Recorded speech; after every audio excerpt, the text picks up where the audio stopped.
Numerosas leyendas se han tejido en torno a la copa que utilizó Jesús en la última cena. Pero unos pergaminos hallados en la Universidad del Cairo afirman que el Santo Grial se encuentra en la ciudad de León. El siguiente documental examina el Grial a la luz de la ciencia. Esta historia comienza alrededor de una mesa y de unas viandas, en un ágape que ocurrió hace 2000 años. Es la cena que Cristo compartió con sus discípulos, la última cena. En este banquete, Jesús bebió de una copa y a esa copa se le llama el Grial. Numerosas leyendas se han tejido en torno a este cáliz, atribuyéndole poderes sobrenaturales. La búsqueda del Grial ha inspirado numerosos relatos y pinturas. En el cine, Indiana Jones, el arqueólogo más funesto, pues no hay templo que soporte su visita, lo encontró. Esa es la copa de un carpintero.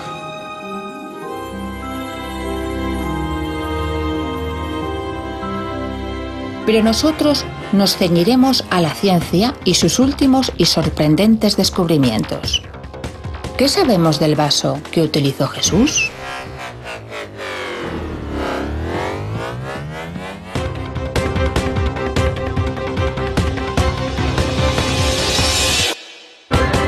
La palabra grial parece ser una adaptación del término latino gradalis, que implica la idea de un plato o una escudilla. Varias eran las copas que afirmaban ser el cáliz de la última cena, pero los análisis del carbono 14 han hundido sus ambiciones.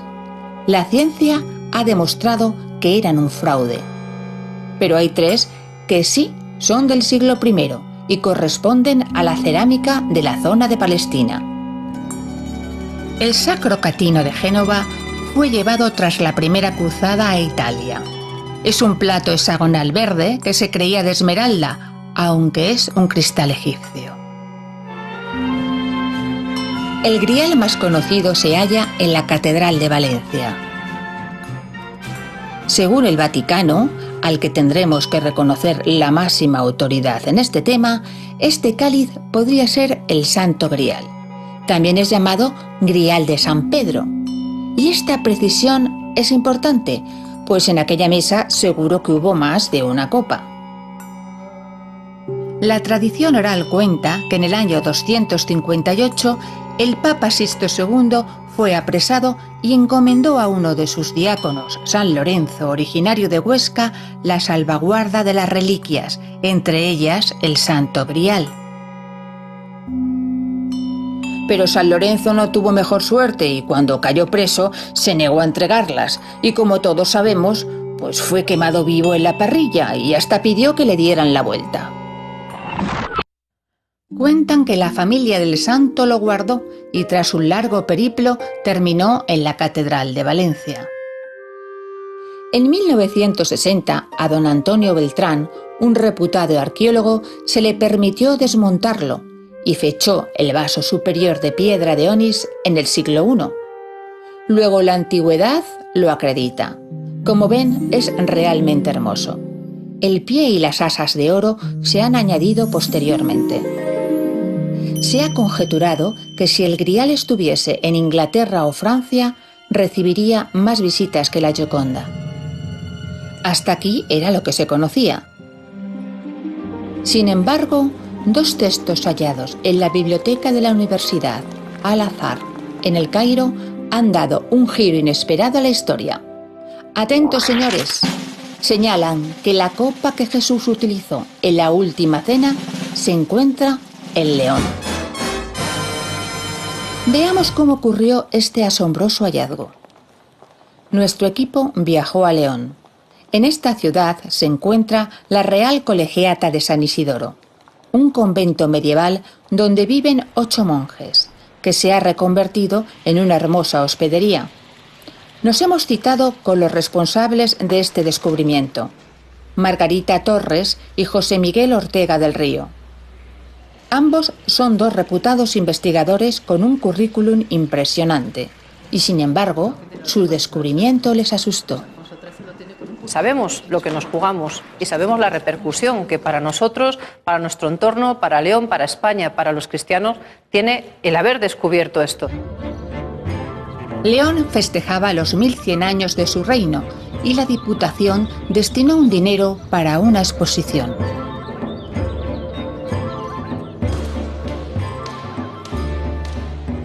Y todo comenzó aquí, en esta cámara, donde dormía Doña Sancha, que como ven expone un pequeño museo. Doña Sancha fue la esposa del rey Fernando I. Atentos, quédense con este nombre, Fernando I, pues este gran guerrero no solo es el primer rey de Castilla y León, sino que será el monarca a quien le será regalado el Santo Grial, según los documentos encontrados. Margarita Torres y José Miguel Ortega se fijaron en esta cajita de plata. En su inscripción se menciona un califa de Egipto contemporáneo del rey Fernando, y esto les intrigó.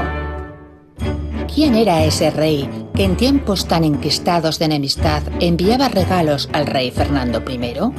Y desde Egipto, nada menos. Era el califa Al-Mustansir, que fue el más famoso de la dinastía musulmana de Egipto, llamados los Fatimí. Para saber más, contactaron con el arabista doctor Gustavo Turienzo Veiga, quien localizó y tradujo unos documentos en los que se hace referencia al cáliz de Jesús. Mientras, volvamos al tiempo en que transcurrió la última cena para concretar más. Los primeros cristianos eran judíos y celebraban la Pascua, el Pesaj, que significa el paso, y que conmemora la huida de Egipto, cuando se abren las aguas del Mar Rojo, ¿recuerdan? Pues de acuerdo con los evangelios, Jesús celebraba esta fiesta. Para los hebreos, la copa que se utiliza en esta celebración se conserva con esmero en todas las familias. En León, la Cofradía de la Santa Cena nos abre sus puertas. Ana Sánchez, su presidenta, nos recibe. Atrezan la mesa para nosotros, con panes y platos, como suelen hacer cada Semana Santa. Pero, ¿cómo fue la vajilla de aquel agape? De la cena de Pascua, la fecha más significada de la liturgia judía, es una vajilla per se muy digna, muy relevante. Por lo tanto, es como la vajilla buena, por entendernos todos. Podían ser de metales o gemas semipreciosas, entre las clases más altas y entre las más humildes de piedra. ¿Cómo sería la forma de la copa? Entre el menaje del siglo I era habitual un tipo de cerámica romana que se bautizó con el nombre de Ritterling Hofheim 8. Este dato es importante porque el vaso hallado en León es de ónix, una piedra semipreciosa, y corresponde a este tipo de cerámica. El aspecto del grial ha sido siempre un misterio. Los artistas lo han representado de 1000 maneras. Indiana Jones lo buscó y eligió una copa de madera. ¿Fue un error? Sin duda alguna, porque las normas judías religiosas de aquella época prohíben taxativamente que sean de material poroso las copas, es decir, de cerámica o de madera. Así que lo siento por Steven Spielberg, pero chico, te equivocaste. Pero tras la muerte de Jesús, ¿qué ocurrió con la copa? La tradición cristiana cuenta que quedó en manos de los apóstoles. El pueblo judío trata de levantarse contra el yugo romano. Jerusalén es prácticamente arrasada en buena parte y se les prohíbe a los judíos volver a pisar el suelo de Jerusalén. En el año 70, Roma destruye el Templo de Salomón y miles de judíos son apresados y vendidos como esclavos por todo el Mediterráneo. Pero los cristianos no participan en las revueltas, se van de Jerusalén a una localidad cercana. En los textos judíos, a los cristianos se les tilda de traidores. No toman parte en la batalla y, es más, se desplazan de Jerusalén, con lo cual la pervivencia del cáliz entra dentro de lo posible, a pesar de la enorme situación de zozobra que existe durante todas esas décadas. Durante los primeros 4 siglos, su escondite fue un misterio. Sin embargo, el primer texto hallado en el Cairo parece desvelarlo. Dice Al-Kifti que la copa que dicen los cristianos que es la copa del Mesías se encontraba en una de las iglesias pequeñas que están en los alrededores de Jerusalén.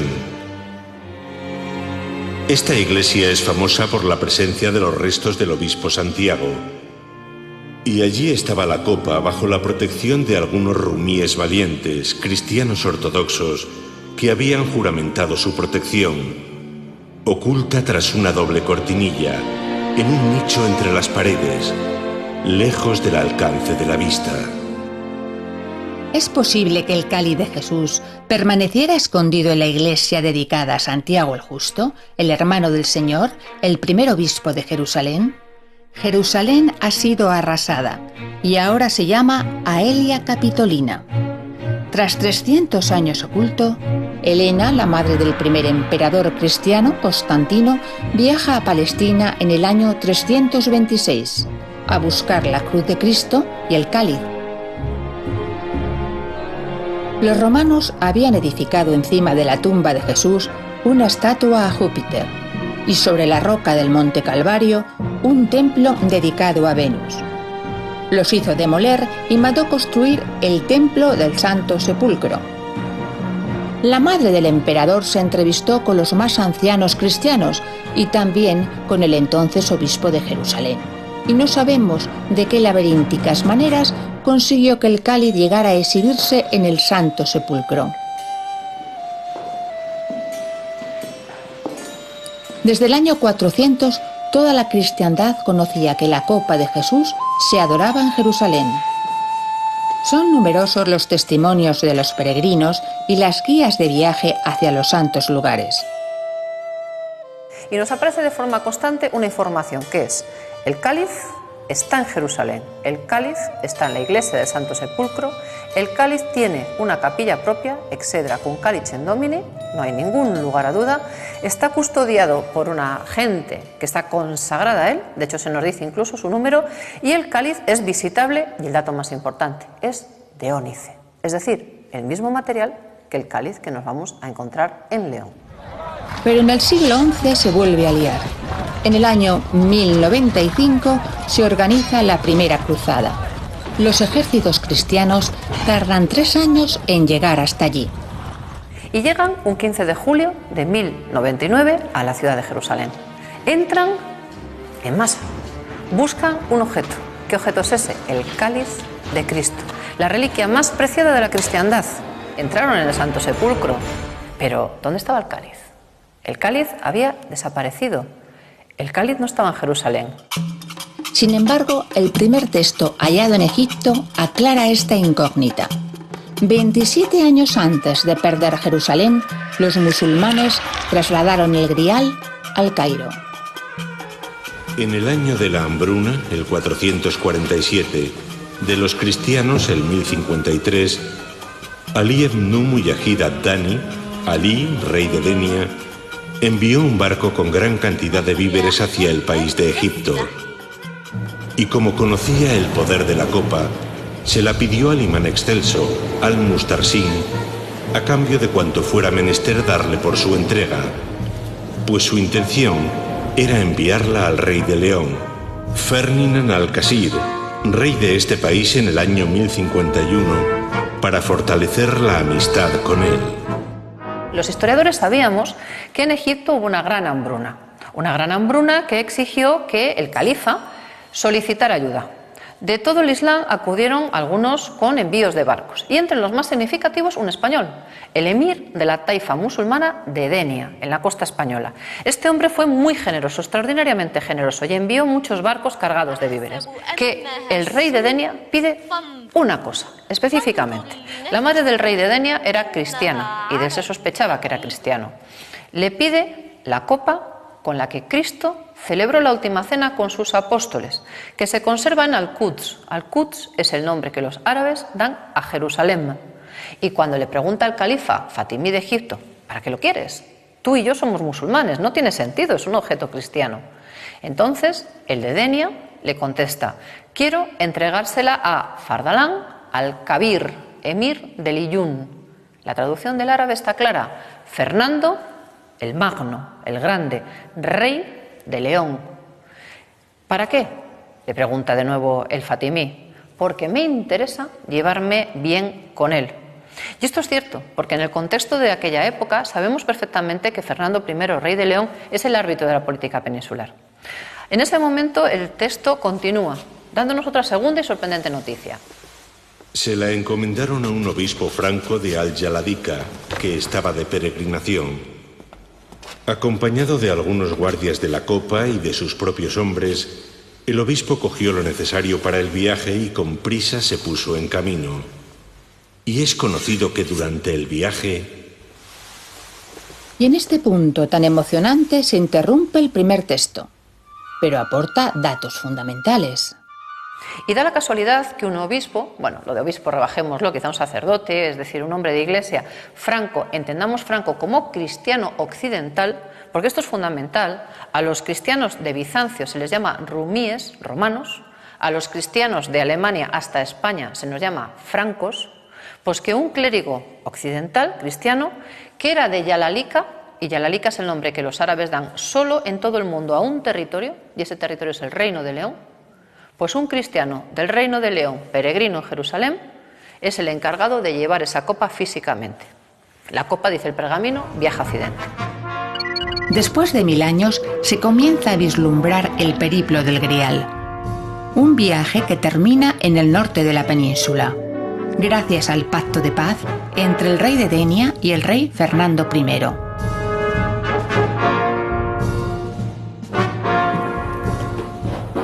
Nos encontramos ante una reproducción en tapiz de la figura central de las pinturas del Panteón Real de San Isidoro, la Última Cena. Es una Última Cena muy extraña, ya que no tiene un cáliz encima de la mesa. La figura central la ocupa un cuenco con un pez que Judas está tratando de robar. Por el contrario, varios de los apóstoles tienen copas metálicas, copas blancas, que se diferencian enormemente con lo que después podremos ver cómo es el Santo Cáliz. La figura del Santo Cáliz no se encuentra en esta escena. ¿Dónde está? Las mujeres que bordaron el tapiz el pasado siglo lo desconocían. Pero 1000 años atrás, cuando doña Urraca encargó estos maravillosos frescos, se lo mostró al artista, quien guardó el secreto y renunció a pintarlo en la mesa. Pero lo conocía, pues lo plasmó en el techo como una escudilla de ónix verde.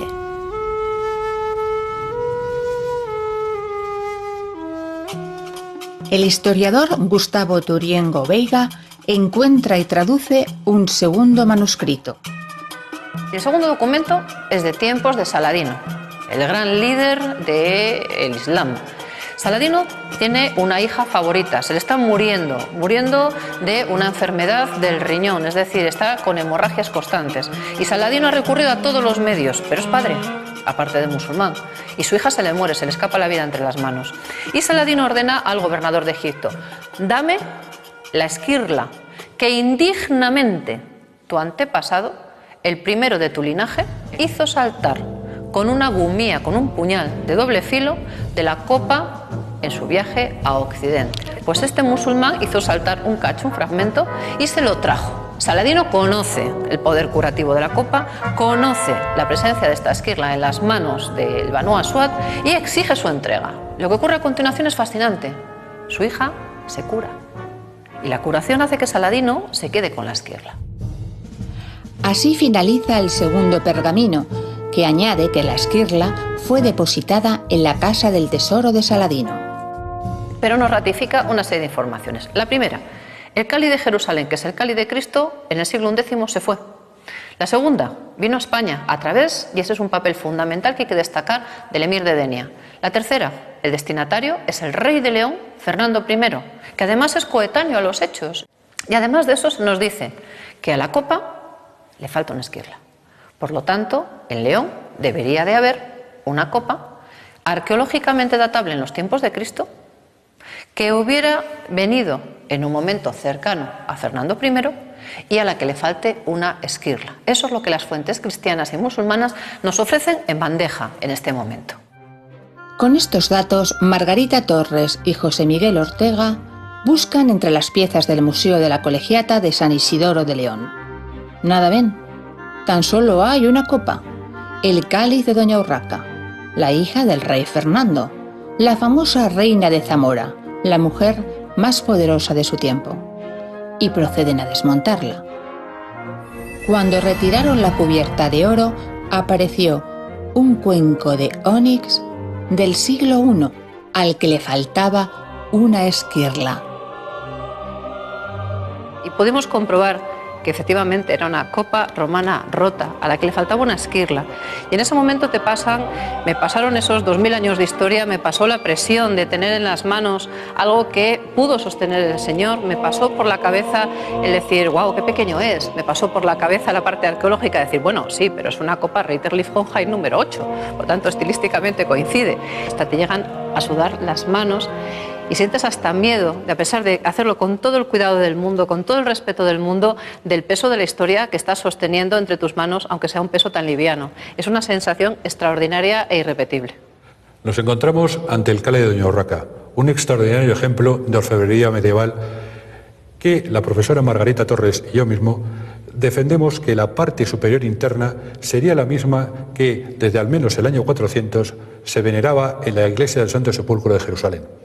Si prescindiéramos de la diadema de oro y extrajésemos ese magnífico cuenco romano, helenístico, hecho en ágata, veríamos que tipológicamente coincide con los años coetáneos a Jesús.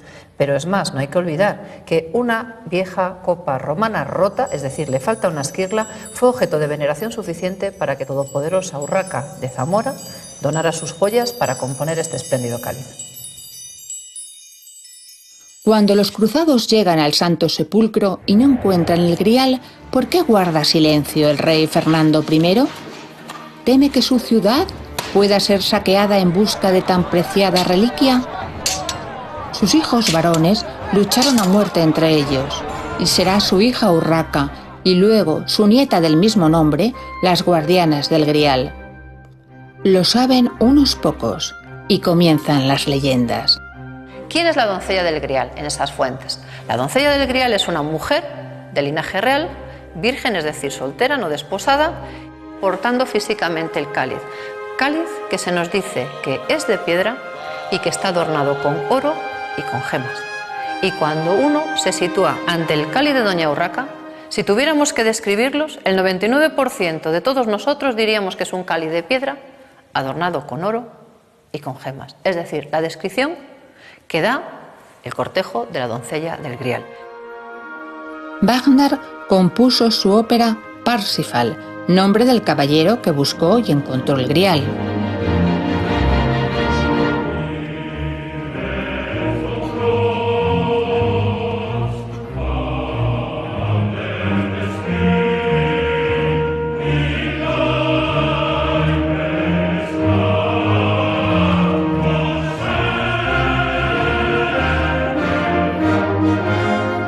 Era una mujer muy hermosa, de elegante porte, cabello castaño y ojos verdes, según algunos investigadores.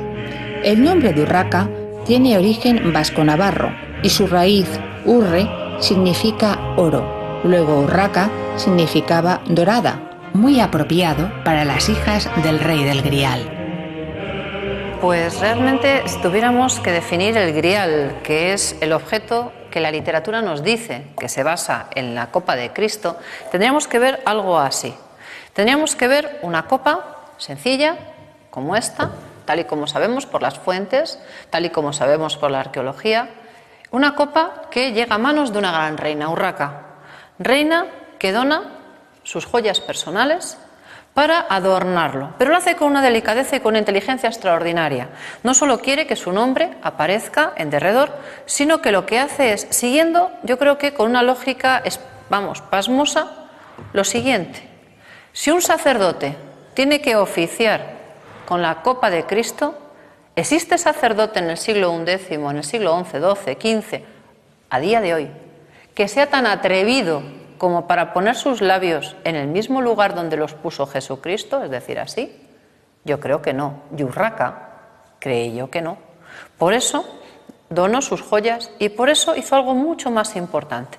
Si viéramos el cáliz así, observaríamos que aparte de la diadema que protege, hay una copa, llamémoslo de oro, una copa de oro que está colocada de tal forma, con tal elegancia encima de la copa de Cristo, que lo que hace es impedir que los bordes puedan ser tocados por labio humano, pero además convierte a la copa de oro en el auténtico cáliz y a todo lo que es el cáliz llamado de Doña Urraca, es decir, esta maravillosa joya del románico, en un auténtico relicario precioso, el relicario que con una elegancia fascinante protege la reliquia más sagrada de la cristiandad, la copa del Señor.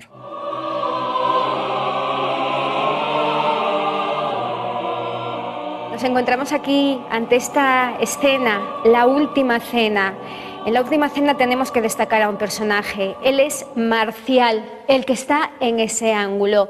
Marcial es el que sirve el vino, el copero. Un personaje que aquí era más bien desconocido, porque aparece en los evangelios que no son los oficiales, los evangelios apócrifos. En Francia llegó a tener mucha tradición y hoy casualmente Marcial es el patrón de los sommeliers, los expertos en vino.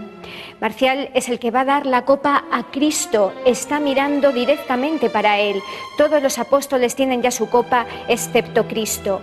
¿Y qué hay que destacar? Que la copa que tiene Marcial en la mano es la copa que forma el cáliz de Doña Urraca, prácticamente similar a esa copa de Ágata, el cáliz que se está vinculando al Santo Grial. Cuando estas pinturas se realizaron, algunos expertos las están datando en torno al año 1100, 1090, supuestamente el cáliz de Doña Urraca, la copa de Ágata, ya estaba aquí. Por ello, quien pintó estas pinturas ya sabía que algo especial tenía, que esa copa, repito, podría ser el Santo Grial. El Grial perdido siempre estuvo a la vista. En los techos de San Isidoro hay un mensaje que ha permanecido durante 1000 años invisible porque no sabíamos interpretarlo. Un mensaje oculto y, sin embargo, a la vista de todos. La mejor manera de esconder un gran tesoro. Quien tenga ojos, que mire.